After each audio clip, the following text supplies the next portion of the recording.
The massive silhouette of Helios 7 loomed against the backdrop of endless stars, its skeletal structure casting long shadows in the pale light of the distant sun. Commander Sarah Chen stood at the helm of the restoration vessel Nightingale, her dark eyes fixed on the derelict station that had haunted humanity's dreams for the past decade. "Structural analysis complete," announced Dr. Marcus Reed, his fingers dancing across the holographic display. "It's worse than we thought, Commander. The outer hull has been compromised in 17 locations, and the artificial gravity generators are running on emergency power. One strong solar wind could tear this place apart." Sarah nodded, her expression remaining neutral despite the gravity of the situation. The Interstellar Restoration Initiative had spent years preparing for this mission, and she wasn't about to let their first major project end in failure. "What about the core systems?" "Still operational, barely," Marcus replied, adjusting his wire-rimmed glasses. "The quantum stabilizers are holding, but only just. We've got maybe 72 hours before total system failure." The Helios 7 station had been one of humanity's greatest achievements, a joint venture between Earth's major space agencies designed to serve as a waypoint for deep space exploration. Its mysterious abandonment 15 years ago had sparked countless theories and investigations, but no one had managed to uncover the truth. Until now, perhaps. "Chief Engineer Torres, prepare the boarding team," Sarah commanded through the ship's comm system. "Dr. Reed, you're with me. Let's see what secrets this ghost has been keeping." Maya Torres' voice crackled back through the speaker. "Already on it, Commander. The drones are prepped and ready for initial structural reinforcement. We can begin docking procedures whenever you give the word." As the Nightingale maneuvered closer to the station, Sarah couldn't shake the feeling that they were being watched. The station's dark windows stared back at them like empty eye sockets, holding mysteries that had remained untold for far too long. The docking procedure was delicate work. Maya's expertise showed as she guided the restoration drones to secure temporary stabilizing fields around the station's weakest points. Even the slightest miscalculation could send the entire structure spinning off into the void. "Commander," called out their sensor specialist, James Wong, his voice tight with concern. "I'm picking up some unusual energy signatures from the central hub. They don't match any known patterns in our database." Sarah leaned over his console, studying the readings. The energy pulses were erratic but seemed to follow a pattern, like a heartbeat, but mechanical and alien. "Archive these readings. We'll need to investigate once we're aboard." The boarding team assembled in the airlock. Sarah, Marcus, Maya, and their security officer, Lieutenant David Cooper. Each wore the latest in protective spaceware, equipped with advanced sensors and emergency thrust systems. "Remember," Sarah addressed her team, "this isn't just about salvage. Helios 7 was meant to be humanity's gateway to the stars. Whatever caused its abandonment could be crucial to our future in space. Stay alert, stay together, and stay alive." The airlock cycled, and they pushed off toward the station's main entrance. Their helmet lights illuminated the scarred surface of the hull, revealing micrometeor impacts and strange, geometrical patterns that didn't appear in any of the station's original blueprints. Maya approached the main airlock control panel, her tools already in hand. "This is interesting," she muttered, more to herself than the others. "The security systems are still active, but they're running on a completely different protocol than what's in our records." It took her several minutes to bypass the security, during which Sarah noticed more of the unusual patterns etched into the station's surface. They seemed to pulse faintly in the light of their helmets, though she couldn't be sure if it was just her imagination. The airlock finally opened with a groan of protesting metal, revealing a dark corridor beyond. The team's lights swept across abandoned equipment, floating debris, and walls covered in frost from multiple emergency decompressions. "Life support is minimal at present," Marcus reported, checking his instruments. "Atmosphere is thin but breathable. Gravity at 15% of Earth normal." They made their way deeper into the station, their boots' magnetic soles keeping them anchored to the floor. Every few meters, they encountered more of the strange patterns, now clearly visible on the internal walls. "These markings," Marcus said, running a scanner over one of them, "they're not damage or decoration. They're conducting energy, like circuit pathways, but using principles I've never seen before." Lieutenant Cooper kept his hand near his weapon, his military training evident in his cautious movements. The station's logs showed a crew of over 200. Where did they all go? And why leave everything behind? The answer began to reveal itself as they reached the central hub. The massive chamber was dominated by what should have been the station's main power core, but the technology they found was like nothing in human engineering. The core had been modified, integrated with something else. Crystalline structures merged with human technology in a way that seemed both beautiful and impossible. At the center, suspended in a field of shifting energy, floated a device that defied description. "My God," Marcus breathed, his scientific detachment cracking. "This isn't just a modification. Someone, or something, completely transformed the station's core. This technology, it's generations beyond anything humanity has achieved." Sarah approached the mysterious device, her sensors recording everything. "This is why they abandoned the station," she realized. "They found something out here, something that changed everything." Before she could elaborate, James' voice cut through their comms. "Commander, we've got a problem. 3 unidentified vessels just dropped out of FTL. They're on an intercept course, and they're not responding to hails." Sarah's mind raced through their options. The station was critically unstable.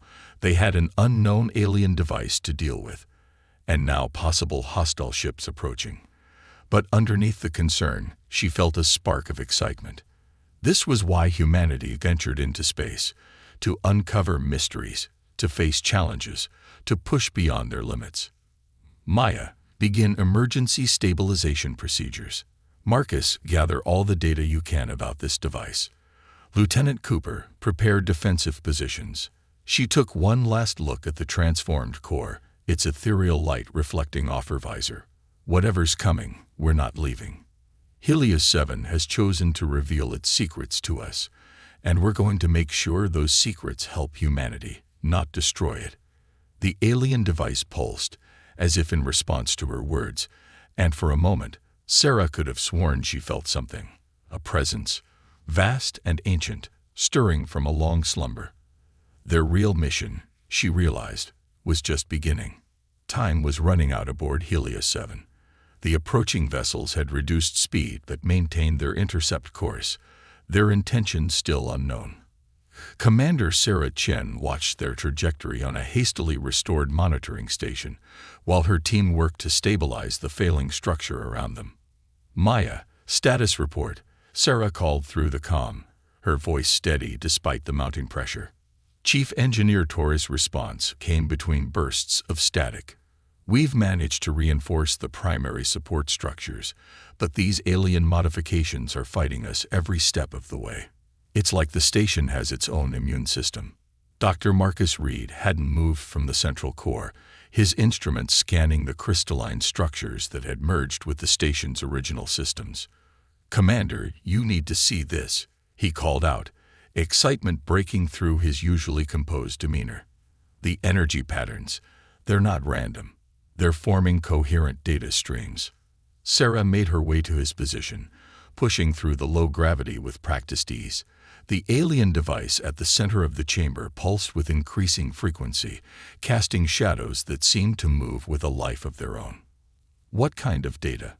she asked, watching as complex symbols scrolled across Marcus' handheld display.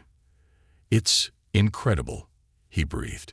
"Star charts, technical specifications, mathematical concepts I've never seen before. But there's something else." He adjusted his scanner, focusing on a particular energy signature.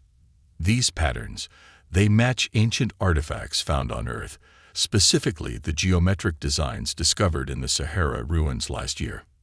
Lieutenant Cooper's voice cut through their conversation. "Commander, the approaching vessels have taken up position around the station. They're powering up something, but it's not weapons, At least, nothing in our database. Sarah's mind raced through their options. The station's secrets were clearly bigger than anyone had anticipated, potentially connecting to humanity's own mysterious past. But with unknown ships surrounding them and systems failing by the minute, their window of opportunity was closing fast. James, she called to their sensor specialist back on the Nightingale. Any luck identifying those ships? Negative, Commander. Their design doesn't match any known configuration, human or otherwise.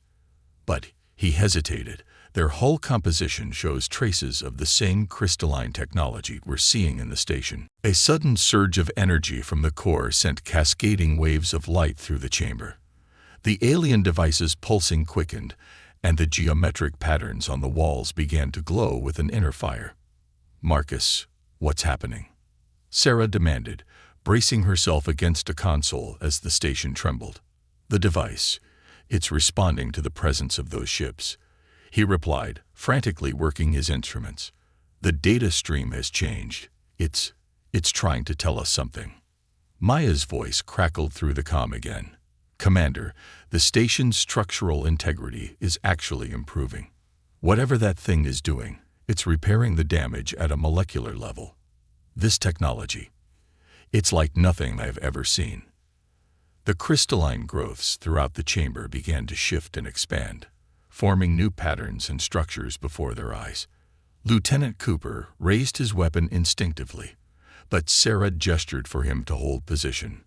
Marcus, she said, you mentioned the Sahara ruins. Could this technology be connected to the theories about ancient visitors to Earth? It's possible, he replied, not looking up from his readings. The mathematical principles are similar, but this is far more advanced. It's as if this is what that technology was meant to evolve into. The approaching ships maintained their position, but new energy signatures began emanating from them, creating a complex web of interactions with the station's systems. They're not here to attack, Sarah realized aloud. They're here to test us, to see if we can understand what we found. As if in response to her words, the alien device projected a holographic display into the center of the chamber. It showed a map of the galaxy, but unlike any they had seen before. Certain points were connected by lines of light, forming a vast network that spanned known and unknown space alike. It's a transportation network, Marcus breathed. The ancients, whoever they were, they created a system of connected points throughout the galaxy. And Helios 7. It's one of the nodes. Sarah studied the display, her mind working through the implications. The station wasn't abandoned because of a disaster. The original crew found this technology, realized what it meant. And someone made them leave, Cooper finished grimly. Question is, who and why? The answer began to materialize as new data streamed across their displays. The station's original logs, long thought lost, started playing across multiple screens. They showed the gradual discovery of the alien technology, the excitement of the crew as they began to understand its significance, and then, corporate intervention, Sarah said, her jaw tightening as she read. Global Aerospace Corporation. They tried to seize control of the station when they learned what was here. The crew initiated an emergency protocols and evacuated rather than let this technology fall into the wrong hands. And now GAC ships are probably among those heading this way, Cooper added. They never gave up looking for this place. The alien device pulsed again, stronger this time, and new information began flooding their systems. But it wasn't just technical data.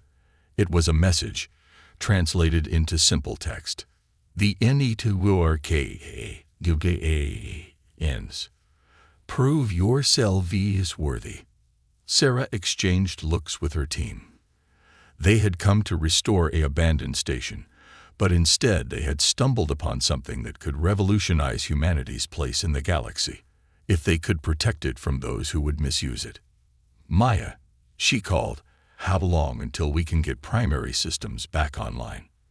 With the alien tech helping, maybe 2 hours. But Commander, we're going to have company long before that. Sarah nodded, her decision already made.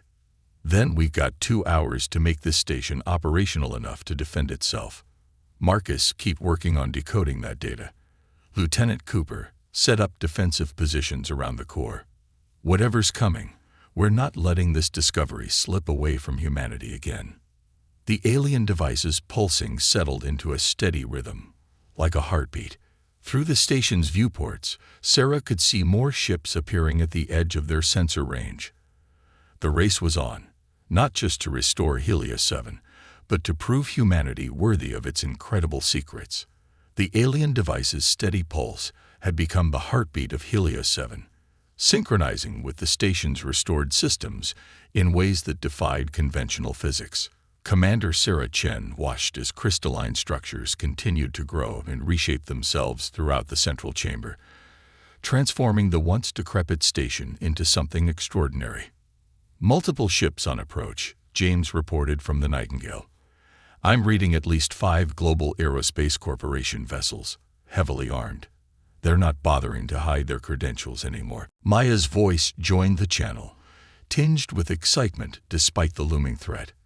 Commander, you won't believe this. The alien technology isn't just repairing the station, it's improving it. Every system it touches becomes more efficient, more powerful. It's like it's teaching our technology how to evolve. Sarah moved to one of the newly formed crystal consoles, watching as alien symbols flowed across its surface before resolving into readable text. The translation was becoming smoother, faster, as if the station was learning to communicate with them. Marcus, what have you learned about the network? She asked, her eyes tracking the movement of the approaching ships on the holographic display. The scientist looked up from his work, his face illuminated by the soft blue glow of the alien technology. It's incredible, Commander. The network isn't just for transportation. It's a repository of knowledge from dozens, maybe hundreds of civilizations. The ancients built it as a test, a way to identify species ready to join a larger galactic community. And now it's active again. Lieutenant Cooper added, his tactical mind already processing the implications, which means we're not the only ones being tested. Those other ships out there, they're not just GAC, Sarah finished. Some of them are like us, explorers who detected the station's reactivation. We're all here for the same trial. The station shuddered as the first wave of ships took up attack positions. The GAC vessels' intentions were clear. They meant to take the station by force, regardless of its greater purpose. Incoming transmission, James announced. It's from the GAC flagship. A harsh voice filled their comms. This is Director Harrison of Global Aerospace Corporation. We are exercising our legal claim to Helios 7 and all technologies contained therein. Surrender the station immediately or face the consequences. Sarah's response was cut short by a sudden surge of energy from the alien device. The holographic display expanded, showing not just their local space, but a vast network of similar stations throughout the galaxy. Many were dormant, but others pulsed with the same energy as Helios 7. They're all awakening, Marcus breathed. This isn't just about us anymore. It's happening everywhere. The station's systems began moving faster, more purposefully. New rooms and corridors formed as the crystalline technology reshaped the structure, strengthening it against any attack. But Sarah noticed something else. The changes weren't random. They were creating something specific, something the station thought they would need. Maya, get to the new chamber forming near the auxiliary power core, Sarah ordered. Take Marcus with you. Something's being built in there, and we need to know what it is. As her team moved through the transforming station, Sarah addressed the GAC ships. Director Harrison, you're interfering with something far bigger than corporate interests. This station is part of an ancient network meant to test humanity's readiness for galactic civilization. Your actions here could condemn our entire species. A convenient story, Harrison replied coldly. But we've waited 15 years to reclaim this technology. We won't let it slip away again. Prepare to be boarded. The first shots came from the GAC vessels, energy weapons designed to disable the station's outer defenses. But the crystalline structures absorbed the attacks, using the energy to grow stronger, to build faster. "Commander," Maya's voice was filled with awe. "The new chamber, it's some kind of control center. The station, it's not just defending itself. It's asking for permission to show us something." Sarah made her way to their position, moving through corridors that seemed to anticipate her path, reshaping themselves to speed her journey. When she reached the new chamber, she found her team standing before a massive crystalline interface, its surface alive with swirling patterns of light. "It's a key," Marcus explained, his hands moving over the controls with increasing confidence. "The station isn't just testing us, it's offering to teach us, but we have to choose to learn, to prove we value knowledge over power." The GAC ships launched another barrage, but this time the station's response was different. Instead of just absorbing the attack, it redirected the energy, creating shields of pure light that encompassed not just Helios 7, but the other exploratory vessels that had chosen to hold back, to observe rather than attack. "They're targeting the power core," Cooper reported, "trying to force their way in before we can unlock whatever the station's offering." Sarah studied the crystalline interface, watching as it presented images of other worlds, other species facing similar moments of choice. Some chose violence and were denied. Others chose wisdom and were transformed. The message was clear. This was humanity's moment of truth. "All stations," she broadcast on an open channel. "This is Commander Chen. What we do here will determine humanity's path for generations to come. We can fight each other for control of this technology, or we can prove ourselves worthy of its gifts. The choice is yours." The alien device's pulse quickened as Sarah placed her hand on the crystal interface. The station had made its own choice. It had chosen them as its champions. Now they had to prove that choice right, not just for themselves, but for all of humanity. As if in response to her touch, new data began streaming through the station's systems. The true history of the network, the civilizations that had built it, and the threats they had faced that made such testing necessary. The GAC ships pressed their attack, but Sarah knew the real battle wasn't against them. It was against humanity's own nature, their tendency to reach for power before understanding its cost. "Maya, Marcus," she ordered, "start integrating this data into our systems. Cooper, coordinate with the other exploration vessels. If we're going to prove ourselves worthy, we need to show we can work together, even under fire." The station trembled under another assault, but its defenses held firm. Through the viewports, Sarah could see more ships arriving. Not just corporate vessels, but ships from other nations, other organizations. Word was spreading. Humanity's trial had begun, and Helios 7 was just the first test.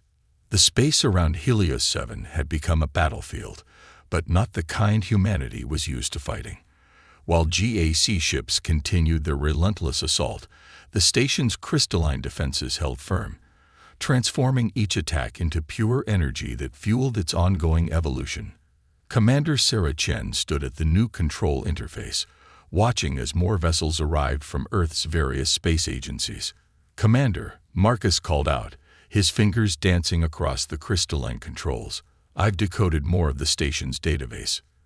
The network, it's not just about testing species. It's about preparing them." "Preparing us for what?" Sarah asked, though part of her already knew the answer. Before Marcus could respond, the entire station shuddered. Lieutenant Cooper's voice cut through their comms. Multiple impacts. GACs brought in reinforcements, heavy capital ships. They're using some kind of resonance weapons designed to disrupt the crystal structure.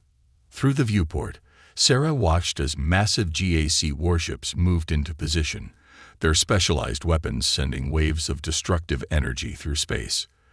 The station's defenses flickered, the crystalline structures vibrating under the assault.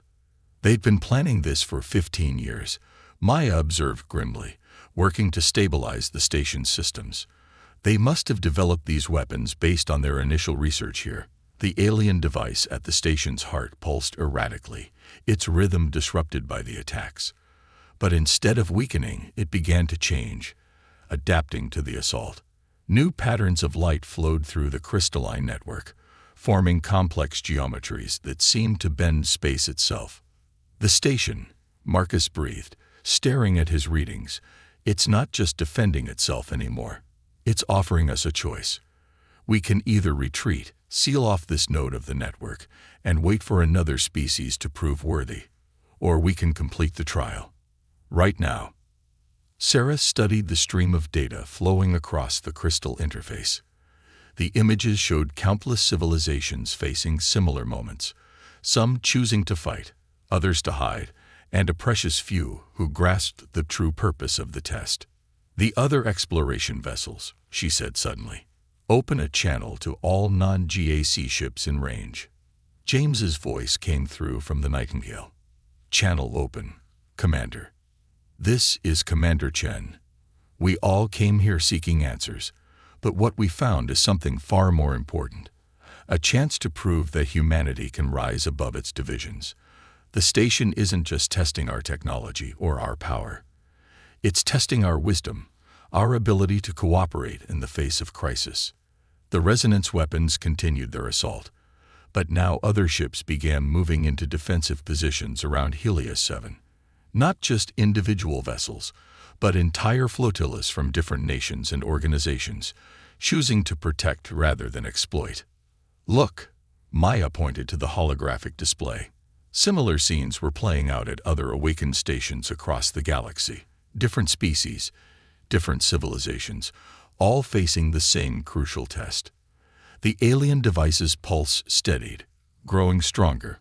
The crystalline structures throughout the station began to move with new purpose, not just defending but reaching out, connecting with the ships that had chosen to help. Marcus, Sarah ordered, begin sharing the station's data with all allied vessels.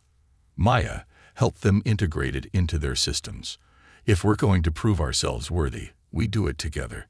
The GAC warships pressed their attack, but now they faced a unified defense. Ships from a dozen nations moved in concert, their systems enhanced by the station's crystalline technology. It wasn't just about protecting Helios 7 anymore. It was about showing that humanity could overcome its destructive impulses. Director Harrison's voice crackled through their comms again. You're making a mistake, Chen. This technology could make humanity invincible. We could rule the galaxy. That's exactly why you'll never understand its true purpose, Sarah replied. The network wasn't built to create rulers.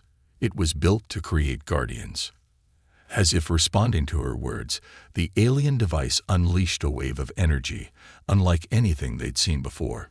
It swept through the defending ships, enhancing their systems, showing them glimpses of what humanity could become if they chose the right path. The GAC warships' resonance weapons began to falter as the crystalline technology adapted, evolved, transformed itself into something that existed in harmony with human engineering rather than trying to dominate it. The station wasn't just teaching them, it was learning from them, showing that true advancement came from cooperation, not conquest. Commander, Marcus called out, his voice filled with wonder. The network is accepting our input. We're not just using the technology anymore. We're helping to shape it, improve it. The test isn't about finding perfect beings. It's about finding species willing to learn and grow. Sarah watched as new patterns of light spread throughout the station, creating interfaces that merged human intuition with alien efficiency. The defending ships began moving as one, their crews learning to work with the crystal technology in real time, proving through action, rather than words, that humanity could adapt, could evolve, could choose a better path. GAC ships are pulling back, Cooper reported. Their weapons aren't effective against the combined defense network. But Sarah knew this wasn't the end. They had passed the first part of the trial, showing they could unite in the face of crisis. But the harder test lay ahead, proving they could use this gift wisely, not just in moments of crisis, but in all the moments that would follow. The alien device's pulse had become a song, resonating through the station, and the defending ships alike. It wasn't just a sound. It was a promise, a glimpse of what humanity could become if they continued down this path. "Send word to Earth," Sarah ordered. "Tell them what we've found, what we've learned. And tell them what comes next, because this isn't just about one station anymore. It's about our future among the stars." 3 days had passed since the battle for Helios 7, and the station had transformed beyond recognition. The once derelict structure now pulsed with crystalline light, its renewed systems working in perfect harmony with human technology.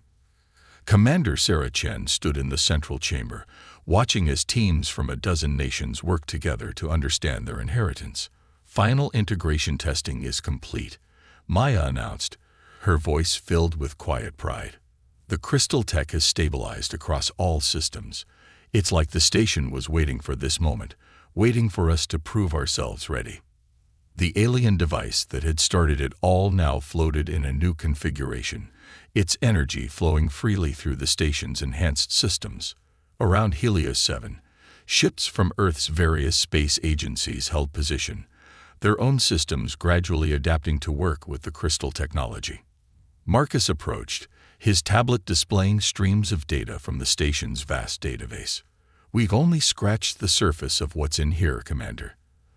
The network contains the combined knowledge of dozens of civilizations, each adding their own discoveries before moving on to become guardians. And now it's our turn," Sarah said, studying the holographic display showing similar transformations occurring at other stations across the galaxy. "Have we heard anything from the GAC fleet?" Lieutenant Cooper looked up from his security station. They had withdrawn to the outer system. "Word from Earth is that the corporate board is in chaos. Seems their shareholders aren't happy about them attacking the unified human defense force." The mention of unity brought a slight smile to Sarah's face. The crisis had forced humanity to overcome its divisions in ways years of diplomacy have failed to achieve. Representatives from every major spacefaring nation were now aboard Helios 7, working together to understand their new role. "Commander," James called from his post at the sensor array, "we're detecting unusual activity from the network. Something's happening." The alien device's pulse quickened, and new data began streaming through the station's systems. The holographic display expanded, showing not just the current network of stations, but something far more vast, a map of Guardian outposts extending into unexplored space. "It's showing us the others," Marcus explained, his eyes wide with wonder. "All the civilizations that passed the trial before us. They're out there, watching, waiting to welcome us." As if in response to his words, a new signal began broadcasting through the station's enhanced communications array. It wasn't just data this time. It was a message, translated through the crystal technology. "The trial is complete. The Guardians acknowledge humanity's potential. Preparation for integration begins." Sarah watched as new chambers and corridors formed throughout the station, each designed to help humanity take its next steps. The crystal technology wasn't just giving them tools, it was teaching them how to grow beyond their current limitations. "Maya," she called, "what's the status of the other stations in Earth's sector?" "All coming online, Commander. The network is establishing stable connections. We're seeing similar transformations at each location." Maya paused, checking her readings. "There's something else. The crystal tech. It's not just upgrading our existing systems. It's showing us how to build something new." The holographic display shifted to show blueprints unlike anything they'd seen before. Ships that could traverse vast distances in moments, energy systems that could power entire planets, and defensive technologies that could protect Earth from any natural or artificial threat. This was never about just one station, Sarah realized. It was about preparing us for what's out there, the good and the bad. Cooper approached, his tactical mindset already processing the implications. The GAC ships might have been wrong about how to get this technology, but they weren't wrong about one thing. There are threats out there we need to be ready for, but we'll face them the right way. Sarah replied, not as conquerors, but as guardians, not alone, but united.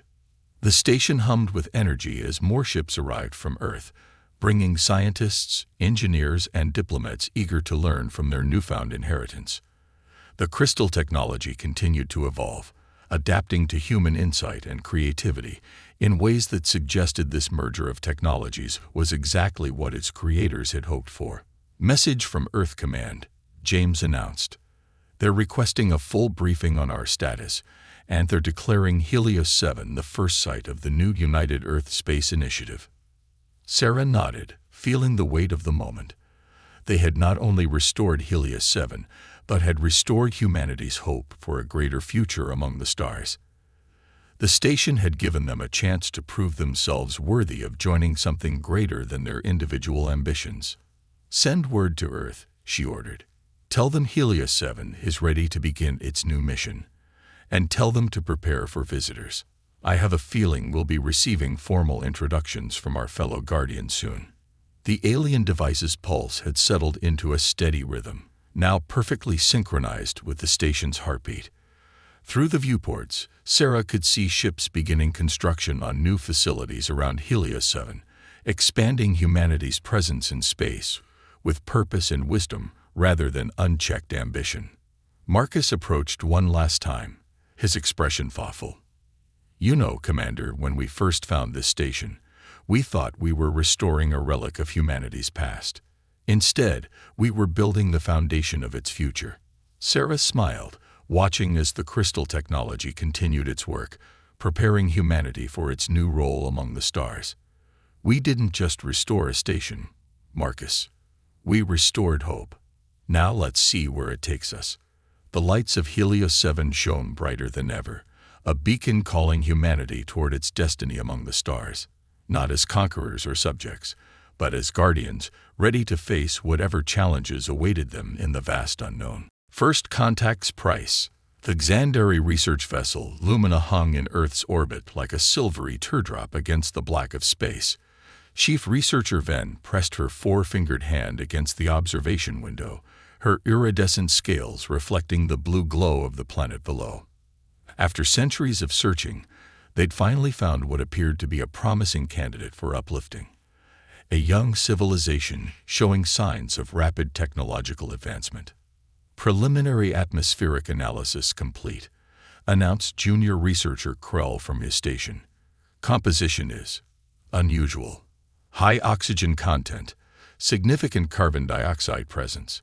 His head frills twitched with excitement. Signs of industrial development, but the ecosystem appears to be self-regulating remarkably well. Ven nodded, her attention fixed on a sprawling city passing beneath them, its lights twinkling through the cloud cover. The humans, as they called themselves, were fascinating. In just a few centuries, they'd progressed from simple tools to basic spaceflight. Their rate of advancement was unprecedented. Begin the standard evaluation sequence, Ven ordered. Let's see if they're ready for contact. The Lumina's sensors began their detailed scan of Earth's atmosphere, oceans, and technological signatures. It was a routine procedure, performed on hundreds of worlds before, but Earth was anything but routine. The first warning came from the atmospheric sensors. Ma'am, Krall called out, his voice tight with concern. The resonance readings are off the charts. The atmosphere. It's responding to our scans in a way I've never seen before. Before Ven could respond, alarms began blaring throughout the ship. The scanning beam, designed to be completely passive, had triggered something in Earth's unique atmospheric composition. Cascading reactions were spreading from the scan point, creating a chain reaction that threatened to destabilize the entire atmospheric layer. Shut it down, Ven ordered, but it was too late. The reaction had become self-sustaining. Horror dawned as she realized what they'd done. Their simple evaluation scan, perfectly safe on countless other worlds, had inadvertently initiated a process that could render Earth uninhabitable within months. We have to warn them, Krell insisted, his frills now flat against his head in distress. But Ven knew the protocols. Contact with pre-spacefaring civilizations was strictly forbidden, regardless of circumstances. The penalty for violation was severe. Yet as she watched the atmospheric disturbance beginning to spread, visible even from orbit, she knew they couldn't simply leave. Send an encrypted message to Central Command, she decided. But we're not leaving. Begin full planetary surveillance. We need to understand exactly what we've started. She turned to face her crew, seeing her own concern reflected in their bioluminescent patterns. And may the Founders forgive us if we just condemned an entire species. On Earth, the first changes were subtle. Meteorologists noted unusual patterns in the upper atmosphere. Satellite data showed inexplicable energy readings, but as days turned to weeks, the effects became impossible to ignore. The sky began to change color, taking on a faint purple tinge. Global temperatures started to rise at an alarming rate. In her quarters aboard the Lumina, Ven reviewed the data with growing despair. The atmospheric cascade was accelerating faster than their models had predicted.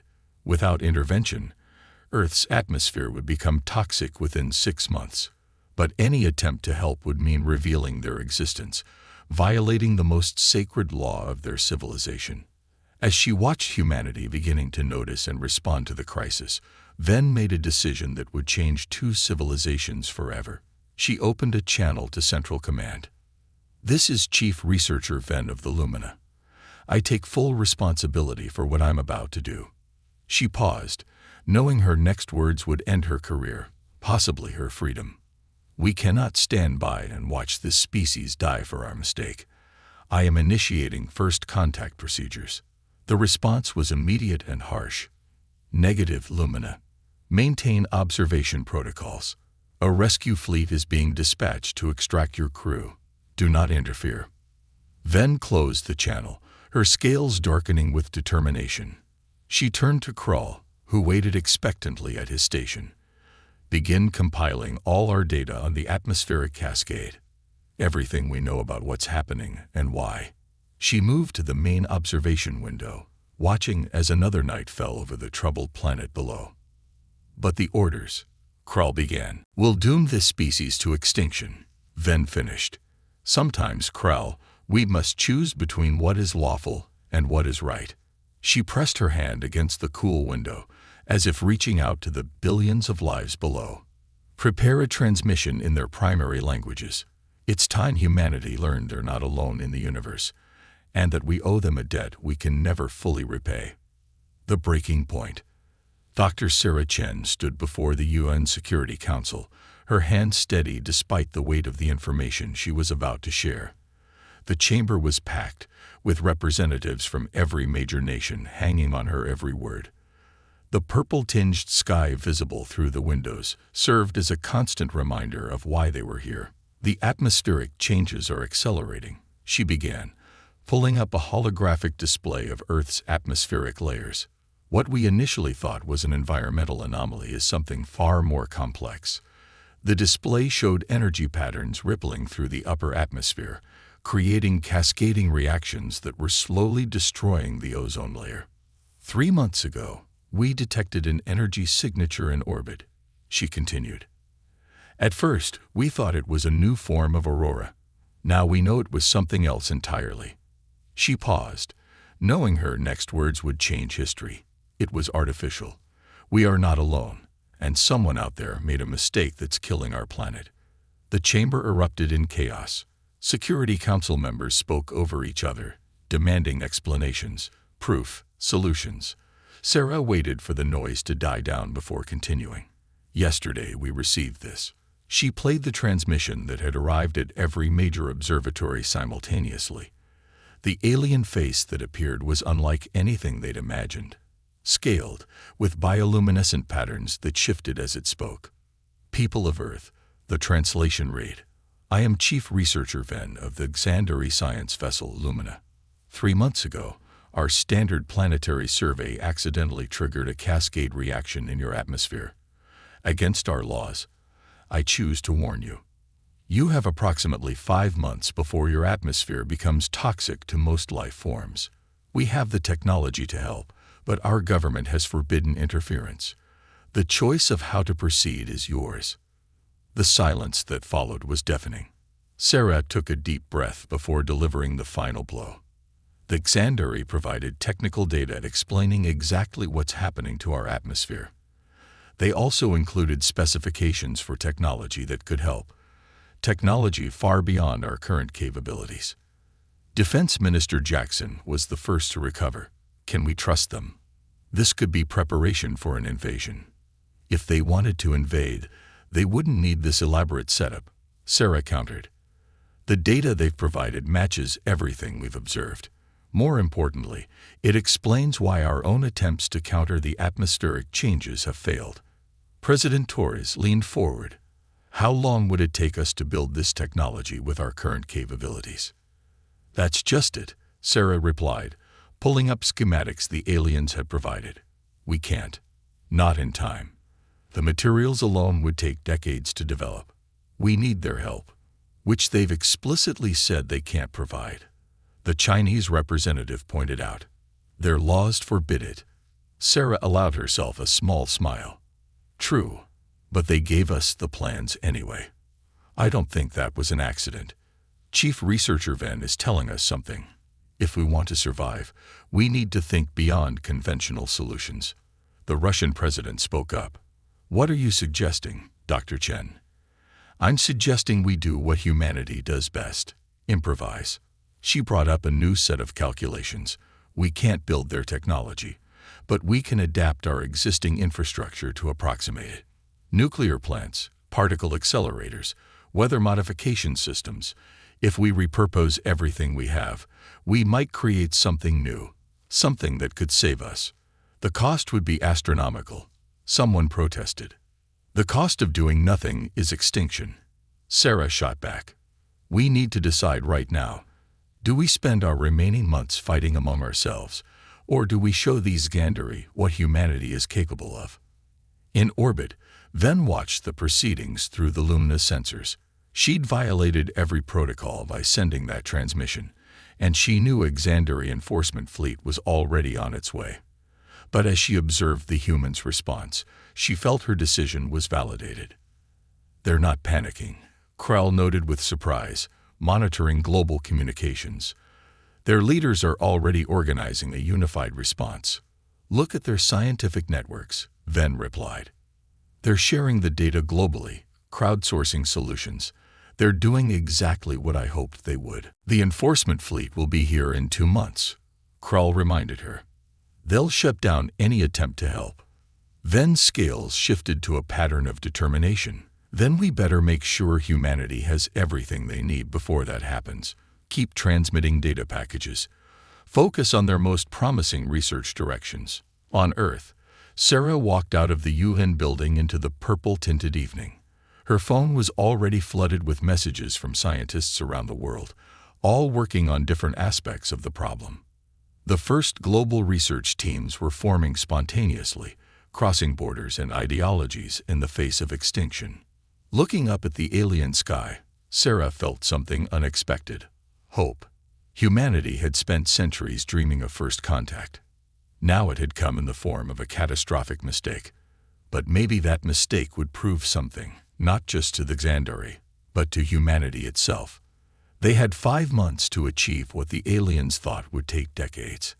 5 months to either save their world or watch it die. Sarah pulled up the first draft of what they were calling the Global Salvation Project on her tablet and began to read. They had work to do. United we stand. The Atacama Desert shimmered under the increasingly purple sky as Dr. Marcus Rivera supervised the construction of what might be humanity's last hope. The massive array of repurposed radio telescopes, particle accelerators, and experimental quantum devices stretched across the desert floor like a mechanical spider web. Power synchronization at 60% and rising, reported Dr. Yuki Tanaka from the control center, her voice tense with concentration. Similar installations were being constructed at strategic points around the globe: the Sahara, the Australian outback, the Siberian tundra. Each site represented a fusion of Earth's most advanced technologies, cobbled together based on the Xandari specifications. 3 months had passed since the alien transmission. 3 months of non-stop work, of borders dissolving in the face of extinction, of humanity's greatest minds working together in ways previously unimaginable. Former nuclear weapons facilities have been converted into power generation stations. Military satellites have been reprogrammed to coordinate the global network. Even private space companies had joined forces, launching crucial components into orbit at a pace that would have seemed impossible before the crisis. Medical team reports another spike in atmospheric toxicity. Marcus's assistant reported. The purple sky was more than just a visual phenomenon. It represented deadly changes in Earth's atmosphere. Hospitals worldwide were already dealing with increasing respiratory issues. They had 2 months left at most. Marcus checked the latest data from the quantum arrays. The Xandari plans called for materials that wouldn't exist on Earth for decades, but humanity had found another way. What they couldn't build with advanced materials, they would achieve through sheer scale and ingenuity. Dr. Rivera called out Colonel Sarah Chen, now serving as the military liaison to the project. The Chinese array just came online. We're at 4 sites operational, 2 to go. In orbit, the luminous sensors recorded everything. Ven watched with a mixture of amazement and concern as humanity raced against time. They're actually doing it, she murmured, her scales flickering with excitement. They're building a planetary defense system from primitive technology. But will it work? Kral asked, monitoring the energy signatures from Earth's hastily constructed arrays. The power requirements alone should be impossible with their level of technology. They're compensating with volume and synchronization, Ven replied. Look at how they're linking their power grids globally, channeling everything they have into the arrays. It's crude, but brilliant. The conversation was interrupted by a priority alert. The Xandari enforcement fleet had arrived ahead of schedule. 5 massive ships dropped out of faster-than-light travel, their presence immediately detected by Earth's enhanced sensor networks. On the ground, Sarah Chen burst into the Atacama Control Center.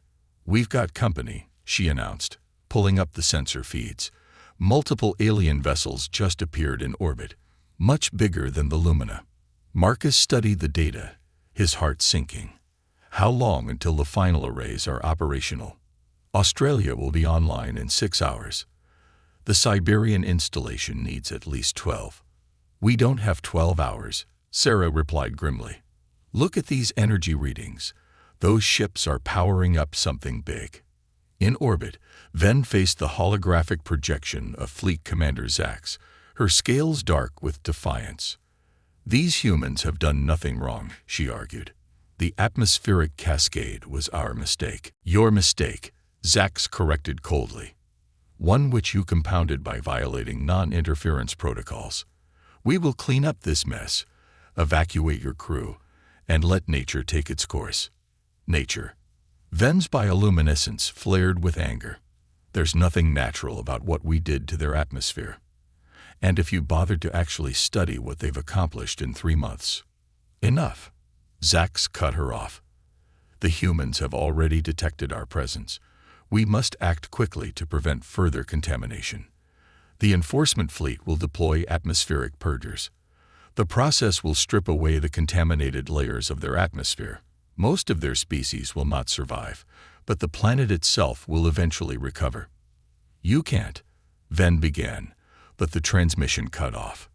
She turned to her crew, seeing her own horror reflected in their expressions. Send an emergency transmission to Earth.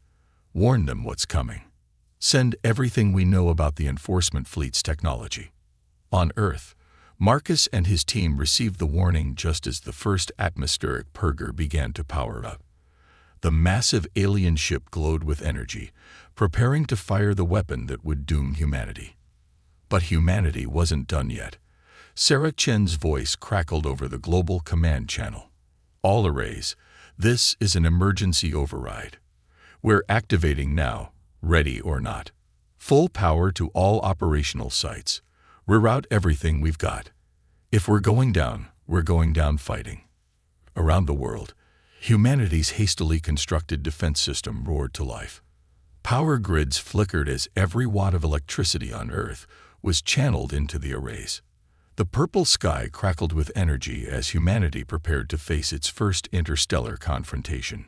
Whether their improvised technology could match the advanced Xandari weapons remained to be seen. But one thing was certain: humanity would not go quietly into extinction. They would show the galaxy exactly what their primitive species could do when pushed to the brink. The impossible solution.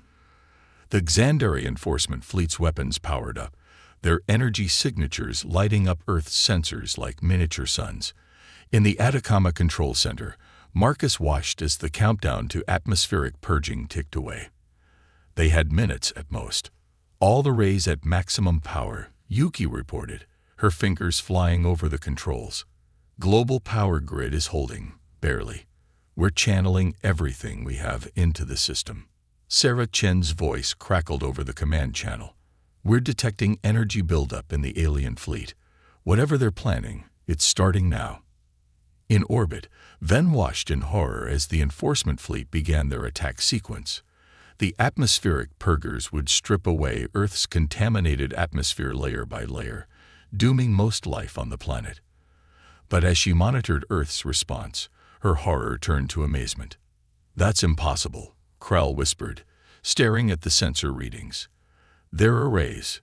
They're not just defending. They're doing exactly what we thought they couldn't," Ven finished, her scales flickering with excitement. "They're not trying to stop the purgers. They're trying to redirect them." On Earth's surface, the impossible was indeed happening. The hastily constructed arrays, built from repurposed Earth technology, were creating something that Xandari had never seen before. Instead of trying to block the atmospheric purgers, humanity had found a way to use them. Energy wavelength matched. Yuki shouted over the rumble of overloading equipment, initiating primary sequence.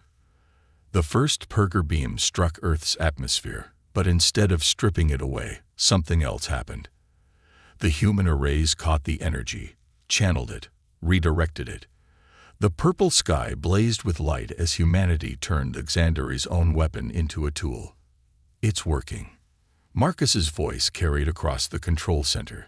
"The purger energy is feeding directly into our atmospheric restoration matrix. We're not fighting the purgers. We're using them to fix what the original scan damaged." In orbit, Fleet Commander Zax watched in disbelief as his weapons had the opposite effect of what was intended. "Impossible," he muttered. "Their technology is primitive. They couldn't possibly."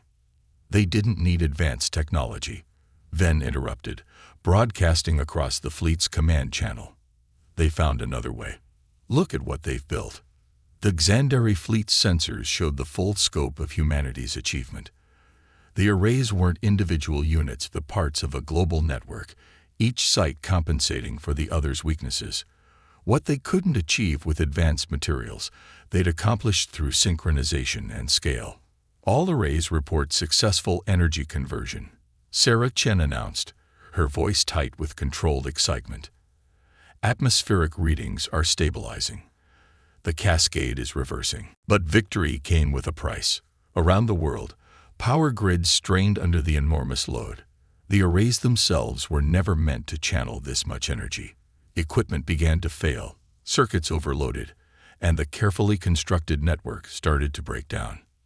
"We're losing containment," Yuki warned as alarms blared throughout the control center. "The arrays can't handle this much power." Marcus made a split-second decision. Divert all power to the atmospheric restoration sequence. Forget about maintaining the equipment. We only need it to work once. Across the globe, humanity's greatest achievement began to destroy itself. But it worked long enough. The purple sky flickered, steadied, and began to clear. The deadly cascade that had threatened Earth's atmosphere was being reversed by the very weapons meant to destroy it. In orbit, Fleet Commander Zax faced a decision unprecedented in Xandari history. The enforcement fleet's weapons had been turned against them, not as weapons, but as tools. The primitive species they'd come to suppress had instead demonstrated innovation beyond anything in the Xandari database. "Stand down," he ordered finally, his scales shifting to a pattern of resignation and respect. Power down all purgers. Begin diplomatic protocols. Then allowed herself a moment of pure joy before opening a channel to Earth. Attention human control centers. This is Chief Researcher Ven. The enforcement fleet is standing down. Your atmosphere is stabilizing. You've done something we thought impossible. You've saved yourselves. In the Atacama Control Center, amid the smoke of burning equipment and the chaos of overloaded systems, humanity celebrated its first victory as a unified species. They had faced extinction and found a way forward. They had proven themselves to the galaxy not through military might, but through innovation and cooperation. Marcus looked up at the clearing sky, now returning to its natural blue. Send a message to all sites, he told Sarah. Thank them. Thank everyone. This wasn't just a scientific achievement. This was humanity showing what we can really do when we work together. The cost had been enormous. Most of Earth's power infrastructure would take months to rebuild. The arrays themselves were largely destroyed. But humanity had gained something far more valuable than equipment. They had gained the galaxy's attention and respect. Legacy of Two Worlds. 1 year after the atmospheric crisis, the United Nations Hall looked very different. Alongside the human delegates sat representatives from the Xandari Science Council, their scaled forms and bioluminescent patterns no longer strange to human eyes. Chief Researcher Ven stood at the podium, addressing the assembled representatives of both species. 1 year ago, a routine survey nearly ended in tragedy. She began, her translator converting her words into multiple human languages. Instead, it became the catalyst for something extraordinary. Today, we formalize the partnership between our civilizations. Dr. Sarah Chen, now Earth's chief ambassador to the Xandari, sat beside Marcus Rivera, watching the proceedings with quiet pride. The past year had transformed both their world and their understanding of humanity's place in the galaxy. The humans have taught us something profound. Then continued, her scales shifting in patterns of respect and admiration. We thought we knew the path of technological advancement. We believed there was only one way forward. We were wrong. On screens around the chamber, images showed the new joint human Xandari research facilities being established around the world. The remnants of the emergency arrays had been transformed into permanent installations, now serving as bridges between Earth and Xandari technology. While we focused on advancing materials and energy manipulation, humanity showed us the power of improvisation and synchronization, Ven explained. Their solution to the atmospheric crisis has revolutionized our understanding of planetary engineering. Sometimes, the longest-held assumptions must be challenged for true progress to occur. Fleet Commander Zax, now serving as the Xandari's diplomatic liaison, stood to address the assembly. The enforcement fleet came to Earth expecting to find a primitive species in need of containment. Instead, we found teachers. The human approach to problem-solving has already begun to influence Xandari technology. We are learning from each other. Marcus leaned over to Sarah, speaking quietly. Did you ever think, when we were building those arrays, that we'd end up here? Sarah shook her head, smiling. I was just hoping we'd survive the week. But look at what that crisis created. She gestured to the chamber, where humans and Xandari sat together, planning joint ventures and sharing knowledge. We didn't just save ourselves. We changed both our civilizations. The changes were evident everywhere. Earth's technology had advanced decades in a single year, not through simple adoption of Xandari tech, but through a unique fusion of both approaches. Human innovation combined with Xandari knowledge had opened new frontiers in science, medicine, and space exploration. The Galactic Council has revised its protocols regarding developing civilizations, Ven announced, drawing attention back to the podium.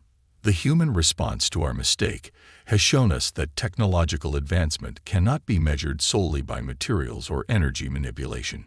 Innovation, adaptability, and cooperation must also be considered. In the aftermath of the crisis, Earth had emerged stronger and more unified than ever before. The global cooperation that had saved the planet hadn't faded. Instead, It had become the foundation for a new era of human development. National borders still existed, but they meant less now that humanity had seen what they could achieve together. Today, we don't just formalize an alliance, Venn concluded, her scales glowing with genuine warmth. We acknowledge a truth that both our species have learned. True advancement comes not from technology alone, but from the wisdom to use it well, the creativity to reimagine it, and the courage to share it. As the assembly erupted in applause, Sarah turned to Marcus. The arrays were incredible, but this is our real achievement. We proved that humanity's greatest strength isn't our technology or our resources. It's our ability to come together and find solutions no one else imagined. Marcus nodded, watching as human and Sandari delegates mingled, sharing ideas and planning future collaborations. We thought first contact would come from us reaching out to the stars. Instead, it came from a mistake that nearly killed us. But look what we built from that mistake. Outside the UN building, the sky was a perfect blue, no trace remaining of the purple tinge that had once threatened Earth's existence.